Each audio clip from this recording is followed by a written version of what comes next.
The truth condition is a necessary condition for an argument to be good. We stated it as the condition that all the premises of an argument have to be true. In this tutorial, I want to talk about what this condition amounts to in real-world contexts where arguments are used to persuade specific audiences to accept specific claims.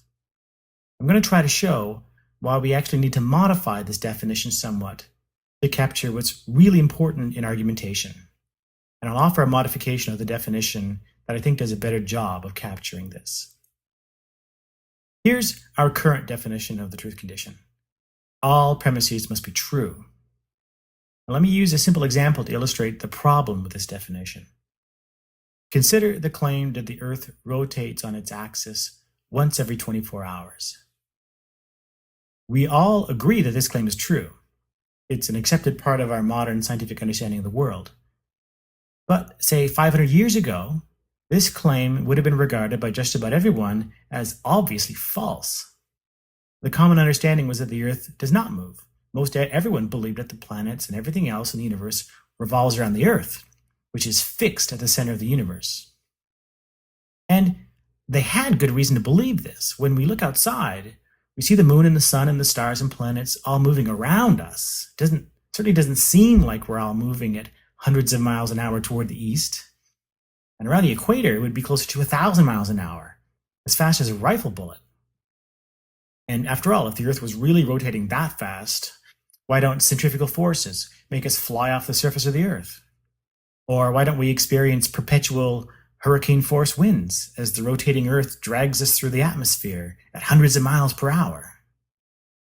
These are the sorts of arguments that medievals might have given and did give to support the contention that the Earth in fact does not move. And for their time, given what they knew about physics and astronomy, these seem like they would be compelling arguments. So, for a medieval audience, any argument that employed this claim as a premise, the claim that the Earth rotates once every 24 hours, or that argued for it as a conclusion, would have been judged as a bad argument because for them, the claim is clearly false. Now, why does this situation pose a problem for our version of the truth condition?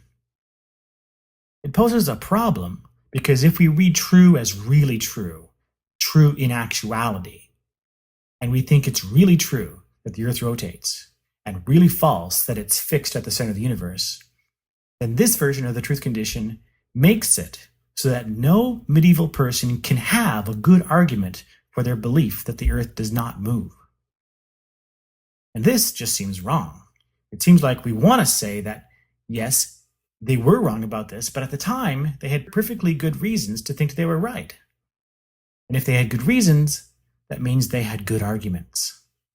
But this version of the truth condition doesn't allow us to acknowledge that the medievals had good arguments for their belief that the Earth does not move.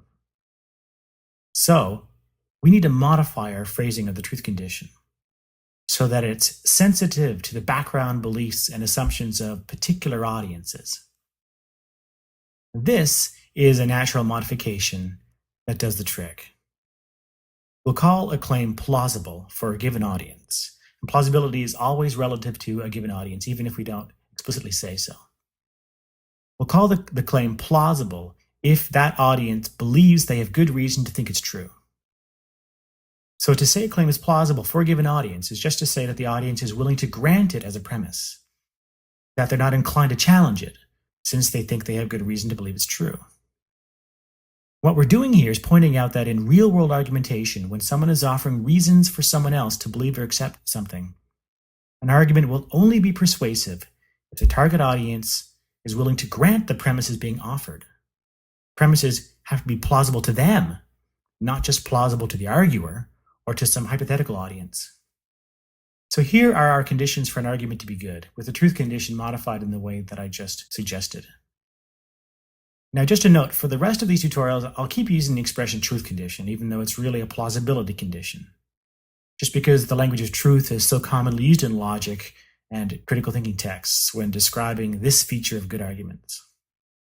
But just remember, when we talk about evaluating the premises of an argument to see if the argument satisfies the truth condition, like when I give an argument and I ask, are all the premises true?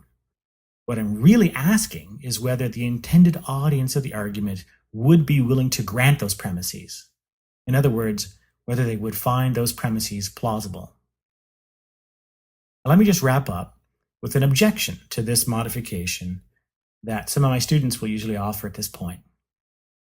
Some people might object that what I've done here is redefine the concept of truth into something purely relative and subjective, that I'm denying the existence of objective truth. But this isn't what I'm saying.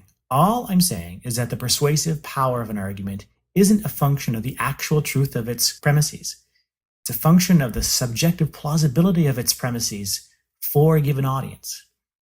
A premise may be genuinely, objectively true, but if no one believes it's true, then no one will accept it as a premise, and any argument that employs it is guaranteed to fail, in the sense that it won't be judged by anyone as offering good reasons to accept it. But this point doesn't imply anything about the actual truth or falsity of the claims.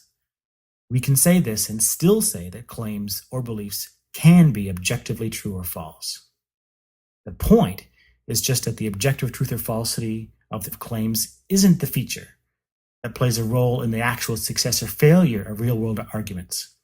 It's the subjective plausibility of premises that plays a role. And that's what this reading of the truth condition is intended to capture.